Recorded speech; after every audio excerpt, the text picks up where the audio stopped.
在石鼓擊樂團進行的歌聲表演，為台南高鐵站山景奧萊旅館的開幕來揭開序幕。包括日本山景不動產的副社長山本龍子嘛專程出席，現場還有日本台灣交流協會高雄事務所的所長、交通部鐵道局的副局長呂新喜，甲着台南市副市長趙清惠，以及多位的民意代表攏到場面熱烈。3、2、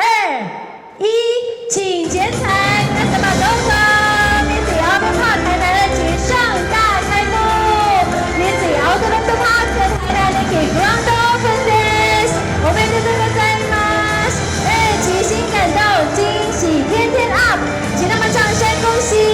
日本山景不動產副社長山本龍子在致辭時嘛指出，因為高鐵站區周邊的人口明顯來成長，二期的店鋪規劃時嘛加入了家電、親子的娛樂，甲着大型的超市等。而交通部鐵道局嘛看好軌道的經濟，而市府則是全力來招商，感謝山景奧萊重大的投資。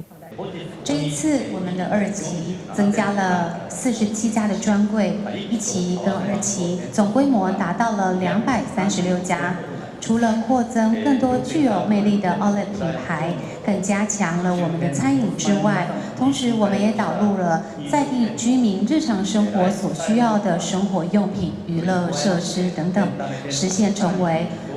在地居民生活的支援者。我們有信心，來訪的每一位都能夠享受到更加愉快的時光。我們鐵道局在推這個軌道經濟哦，那我們在推一個想法，就是那個車站城市，或者叫 Station City。我們覺得在這個台南車站這邊，它是一個無限潛力的一個地方。各位隨着各種產業的陸續進駐，還有將來的交通，包括南線的連接，我們相信這個會除了一個現在是一個重要節點外，將來會是我們一個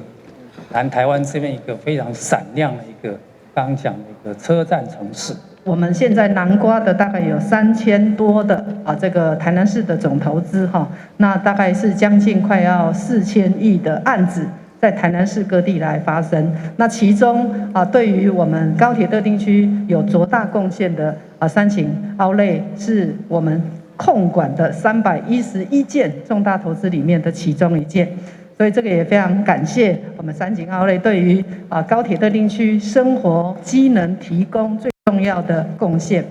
山景奧萊2期的開幕以後，總共新增加47間的知名店鋪，以2期加起來將近240間，營業的總面積達到13000平，希望會用滿足民眾餐飲、購物、加點娛樂各種消費的需求。成為南台灣上有規模、加點生活資源機能上強的奧萊設施。台南新聞李盈根採訪報道。